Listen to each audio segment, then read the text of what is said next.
അപ്പോൾ ഇന്ന് നമുക്ക് നല്ല അടിപൊളിയായിട്ടുള്ളൊരു മലബാർ സ്നാക്കിൻ്റെ റെസിപ്പി കാണാം കേട്ടോ. ഒരുപാട് സാധനങ്ങളില്ലാതെ നമുക്ക് പെട്ടെന്ന് ഉണ്ടാക്കിയെടുക്കാം. നമുക്ക് ഈ ഒരു റെസിപ്പി ചെറിയ പഴം വെച്ചിട്ടും ചെയ്തെടുക്കാൻ വേണ്ടി പറ്റും. നമ്മൾ ചക്ക വെച്ചിട്ടും ചെയ്തിട്ടെടുക്കാം കേട്ടോ. അപ്പോൾ ഞാനിപ്പോൾ ചക്ക വെച്ചിട്ടാണ് ഇത് ചെയ്യുന്നത്. ചക്കേൻ്റെ സീസൺ ആയതുകൊണ്ട് തന്നെ എല്ലായിടത്തും ചക്ക ഉണ്ടാവുമല്ലോ. അപ്പോൾ ചക്ക ഉള്ളവർ അത് വെച്ചിട്ട് ചെയ്യാം. ഇനി അല്ലാന്നുണ്ടെങ്കിൽ ചക്കക്ക് പകരമായിട്ട് ചെറിയ പഴം വെച്ചിട്ടും ചെയ്യാം കേട്ടോ. അപ്പോൾ ഇതിൻ്റെ പേരാണ് നമ്മൾ പുളിവായൽ എന്നാണ് കേട്ടോ പറയാൻ. അപ്പോൾ ഇതിപ്പം ചക്ക വെച്ചിട്ട് ഉണ്ടാക്കുന്നത് കൊണ്ട് തന്നെ ചക്കവാരൽ എന്നാണ് പറയുന്നത്. അപ്പോൾ ഇനി നമുക്ക് ഇതെങ്ങനെ ഉണ്ടാക്കിയെടുക്കുന്നതെന്ന് നോക്കാം.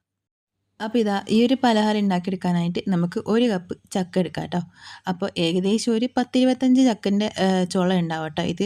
അതിലെ കുരുവൊക്കെ കളഞ്ഞിട്ട് നമ്മളിത് അതിൻ്റെ ചുള മാത്രമാക്കിയിട്ട് എടുത്തിട്ടാട്ടോ ഉള്ളത്. അപ്പോൾ നല്ല പഴുത്ത ചക്ക ആണെങ്കിൽ ഉണ്ടാക്കുമ്പോൾ നല്ല ടേസ്റ്റ് ആട്ടോ ഉണ്ടാകാൻ. അല്ലാന്നുണ്ടെങ്കിൽ നമ്മൾ കുറച്ചധികം തന്നെ പഞ്ചസാര ചേർത്ത് കൊടുക്കേണ്ടി വരും.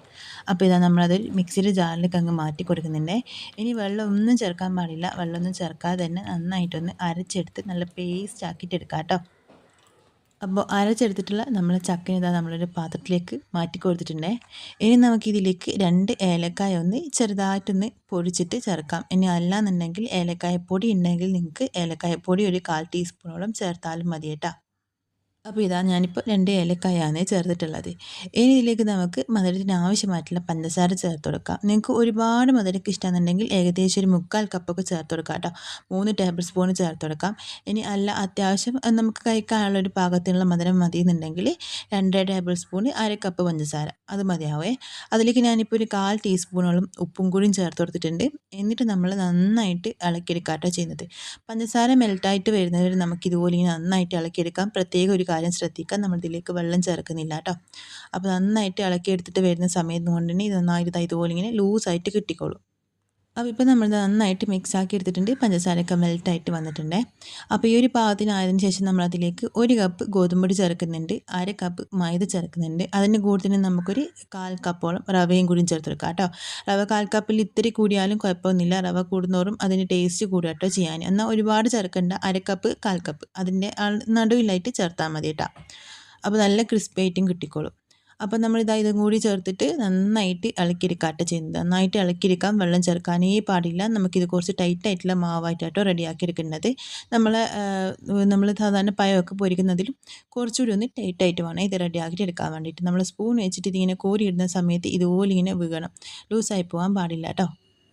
അപ്പോൾ ഉപ്പൊക്കെ കറക്റ്റാണോ എന്ന് നോക്കുക. ഈ ഒരു സമയത്ത് മധുരമൊക്കെ പാകത്തിനുണ്ടോ എന്ന് നോക്കാം കേട്ടോ. അപ്പം മധുരമൊക്കെ നമുക്ക് വേണമെന്നുണ്ടെങ്കിൽ പിന്നീട് വീണ്ടും ചേർത്ത് കൊടുക്കാം, കുഴപ്പമൊന്നുമില്ല. നമ്മൾ നന്നായിട്ടൊന്ന് മിക്സ് ആക്കിയിട്ട് ആ ഒരു പഞ്ചസാര ഒന്ന് അലിയിച്ചെടുത്താൽ മാത്രം മതിയാവേ. നമ്മൾ ആദ്യമേ ചെയ്യുകയാണെങ്കിൽ അതങ്ങ് പെട്ടെന്ന് അലിഞ്ഞ് കിട്ടുമല്ലോ. ഇതാ ഈ ഒരു പാകത്തിനാണ് കേട്ടോ ഇത് റെഡി ആക്കിയിട്ട് എടുക്കേണ്ടത്. ഇനി നമുക്ക് ഇതുപോലെ ഒരു കവർ എടുക്കാം. ഇനി പാലിൻ്റെ കവർ ഉണ്ടെങ്കിൽ അതെടുക്കാം, പൈപ്പിംഗ് ബാഗ് ഉണ്ടെങ്കിൽ അതെടുക്കാം കേട്ടോ. എന്നിട്ട് ഇതിലേക്ക് ഇതങ്ങ് നിറച്ചെടുക്കാം കേട്ടോ ചെയ്യുന്നത്. ഇനിയിപ്പോൾ ഇതുപോലൊരു കവറൊന്നും നമ്മളെ കയ്യിലില്ല എന്നുണ്ടെങ്കിൽ നമുക്ക് കുപ്പി വെച്ചിട്ടും ചെയ്യാം കേട്ടോ. കുപ്പിയിൽ മൂടിക്ക് അത്യാവശ്യം വലുപ്പത്തിൽ തന്നെയുള്ള ഹോൾസ് ആക്കി കൊടുക്കാം, ഒന്ന് മതിയാവേ. ആക്കി കൊടുത്തതിന് ശേഷം നമുക്ക് ഇതുപോലെ ഇങ്ങനെ അതിലേക്ക് നിറച്ച് കൊടുക്കാം. അതിനേക്കാളൊക്കെ എളുപ്പം നമുക്ക് ഇതുപോലൊരു കവറിൽ ചെയ്യുന്ന കേട്ടോ. അങ്ങനെ ആകുമ്പോൾ നമുക്ക് പെട്ടെന്ന് ഇതിലേക്ക് ഈ ഒരു മാവാക്കാനും പറ്റും. നമുക്ക് നല്ല റെഡി ആക്കിയിട്ട് നമ്മൾ ഇഷ്ടം പോലെ നമുക്കത് ഉണ്ടാക്കിയെടുക്കാനും പറ്റുമേ. കുപ്പിയിലാക്കുന്നതിനേക്കാളും എളുപ്പം ഇതുപോലെ ചെയ്യുന്നതായിരിക്കും. പാലിൻ്റെ കവറൊക്കെ എല്ലാവരുടെ കയ്യിലുണ്ടാവുമല്ലോ. ഇനി അല്ലാന്നുണ്ടെങ്കിൽ ഓയിലിൻ്റെ കവർ ഉണ്ടാവില്ലേ, നമ്മൾ ഓയിൽ വെളിച്ചെണ്ണയൊക്കെ മേടിക്കുന്നത്, ആ ഒരു കവർ വെച്ചിട്ടും ചെയ്യാം കേട്ടോ. അപ്പോൾ നമ്മളിത് ആ മാവൊക്കെ അതിലേക്ക് ആക്കി കൊടുത്തിട്ടുണ്ട്. ഇനി ഇതൊന്ന് നമുക്ക് കെട്ടി വെക്കണം. കെട്ടി വെച്ചിട്ടില്ലെങ്കിൽ നമ്മളിത് പ്രസ് ചെയ്യുന്ന സമയത്ത് ഈ ഒരു ഭാഗത്തോട്ട് മാവ് പുറത്തേക്ക് വരുവേ. അപ്പോൾ നമ്മൾ നന്നായിട്ട് ടൈറ്റായിട്ട് തന്നെ കെട്ടി വെച്ചിട്ടുണ്ട്. ഇനി അതിൻ്റെ ആ ഒരു ലാസ്റ്റ് ഭാഗം ഒരു ഭാഗത്തായിട്ട് നമുക്ക് ഒന്ന് കട്ട് ചെയ്തിട്ട് അത്യാവശ്യം വലുപ്പമുള്ളൊരു ഹോൾസാക്കിയിട്ട് വെക്കാം കേട്ടോ. ഒരുപാട് വലുപ്പത്തിൽ വേണ്ട, ചെറുതായിട്ട്. നമുക്കിത് ഉണ്ടാക്കിയെടുക്കുമ്പോൾ മനസ്സിലാവും. വേണമെന്നുണ്ടെങ്കിൽ നമുക്ക് വീണ്ടും കട്ട് ചെയ്തിട്ട് ഒന്നുകൂടി വലിപ്പം കൂട്ടാമല്ലോ. നന്നായിട്ട് വലിപ്പം കൂട്ടി പോകേണ്ട, കാരണം നമ്മളിത് ഉണ്ടാക്കുന്ന സമയത്ത് അതിൻ്റെ തടി കൂടി പോവേ. അപ്പോൾ ഇതാ ഈ ഒരു ഭാഗത്തിനാണ് കേട്ടോ കട്ട് ചെയ്തിട്ട് എടുത്തിട്ടുള്ളത്. അപ്പോൾ ഇനി നമ്മളിതാ ഒരു പാത്രത്തിലേക്ക് ഓയിൽ ഒഴിച്ച് കൊടുത്തിട്ടുണ്ട്. ഓയിൽ നന്നായിട്ട് ചൂടാക്കി എടുത്തിട്ടുണ്ട്. ഫുൾ ഫ്ലെയിമിൽ തന്നെ വെച്ച് കൊടുക്കാം. എന്നിട്ട് നന്നായിട്ട് ചൂടായി വന്ന ഓയിലേക്കാട്ടോ നമ്മളിതാ ഇതുപോലെ ഇങ്ങനെ ഓരോന്നോരോന്നായിട്ട് ഇട്ട് കൊടുക്കുന്നുണ്ട്. നമുക്ക് കാണുമ്പോൾ അധികം തടിയില്ലാത്ത പോലെയൊക്കെ തോന്നും, അതൊന്നും ഇല്ല കേട്ടോ. നമ്മളിത് ഉണ്ടാക്കിയെടുക്കുന്ന സമയത്ത് തന്നെ അത് നന്നായിട്ട് ഇങ്ങനെ പൊങ്ങി വരും. പൊങ്ങി വരുന്ന സമയത്ത് നല്ല പാകത്തിന് നമുക്ക് നല്ല മൊരിഞ്ഞ് അടിപൊളിയായിട്ട് കിട്ടുമേ. വലിപ്പം കൂടുതലുണ്ടായി കഴിഞ്ഞാൽ കാണാനും ഭംഗി ഉണ്ടാവില്ല, പിന്നെ അതിൻ്റെ ഉൾഭാഗം വെന്ത് കിട്ടാനും ബുദ്ധിമുട്ടായിരിക്കും കേട്ടോ. ഒരുപാട് സമയമൊക്കെ നമ്മൾ ലോ ഫ്ലെയിമിൽ വെക്കേണ്ടി വരും. ഇങ്ങനെ നമ്മൾ അത്യാവശ്യം തടിയില്ലാത്ത രീതിക്ക് ഉണ്ടാക്കിയെടുക്കുന്നതെന്നുണ്ടെങ്കിൽ നമുക്ക് ഫുൾ ഫ്ലെയിമിൽ തന്നെ വെച്ചിട്ട് തിരിച്ചും മറിച്ചും കളറൊന്ന് മാറും ഇട്ട് കൊടുത്തു കഴിഞ്ഞാൽ ആ ഒരു സമയം കൊണ്ട് തന്നെ അതിൻ്റെ ഉൾഭാഗം നന്നായിട്ട് കുക്കായിട്ട് കിട്ടുകയും ചെയ്യും. നല്ല മൊരിഞ്ഞ് നന്നായിട്ട് പൊങ്ങി നല്ല പാകത്തിന് റെഡിയാക്കിയിട്ട് എടുക്കാനും പറ്റും കേട്ടോ. അപ്പോൾ ഇതാ നമ്മൾ ഇതുപോലെ ഇങ്ങനെ ഇട്ട് കൊടുത്തിട്ടുണ്ട്. ഇനി നമുക്ക് ഇത് ഫുൾ ഫ്ലെയിമിൽ വെച്ചിട്ട് ഈ ഒരു സൈഡ് ഭാഗം ഒന്ന് കളറൊന്ന് മാറി വരുന്നത് വരെ ഇതുപോലെ ഒന്ന് വെയിറ്റ് ചെയ്യാം കേട്ടോ. കളർ മാറി വന്നതിന് ശേഷം നമുക്ക് ഇതിനൊന്ന് തിരിച്ചിട്ട് കൊടുത്തിട്ട് ആ ഒരു സൈഡും കൂടി ഒന്ന് കളർന്ന് മാറിക്കഴിഞ്ഞാൽ നമുക്കിത് എണ്ണയിൽ നിന്ന് അങ്ങ് മാറ്റി കൊടുക്കാം.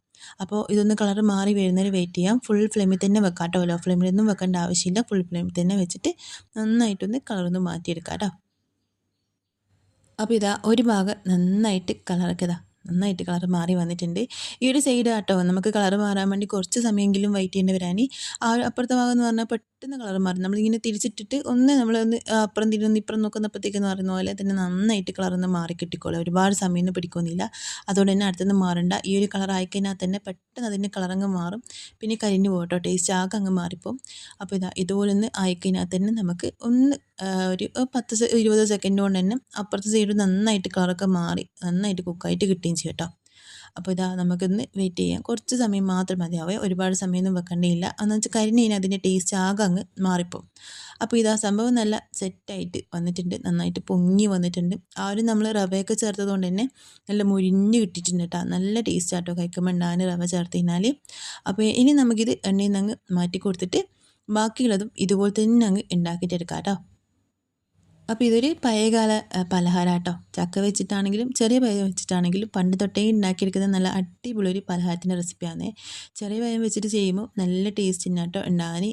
അതാകുമ്പം നമുക്ക് എപ്പോഴും ഉണ്ടാക്കാമല്ലോ. ചക്കൻ്റെ സീസണിൽ അല്ലേ നമുക്ക് ചക്ക വെച്ചിട്ട് ഉണ്ടാക്കാൻ വേണ്ടി പറ്റുള്ളൂ. അപ്പോൾ ഒന്ന് ട്രൈ ചെയ്ത് നോക്കുക. ഇതുവരെ ട്രൈ ചെയ്ത് നോക്കിയിട്ടില്ലെങ്കിൽ എന്നാലും ഒന്ന് ട്രൈ ചെയ്ത് നോക്കുക കേട്ടോ. കുട്ടികൾക്ക് ഒരുപാട് ഇഷ്ടപ്പെടുന്ന റെസിപ്പിയും കൂടിയാണ്. അപ്പോൾ ട്രൈ ചെയ്ത് നോക്കിയിട്ട് ഇഷ്ടമായി കഴിഞ്ഞാൽ ലൈക്ക് ചെയ്യാനും സബ്സ്ക്രൈബ് ചെയ്യാനും ഷെയർ ചെയ്യാനും കമൻറ്റ് ചെയ്യാനും ഒന്നും മറക്കല്ലേ. അപ്പോൾ നമുക്ക് മറ്റൊരു നല്ലൊരു വീഡിയോ ആയിട്ട് പിന്നെ കാണാം. Bye, thank U.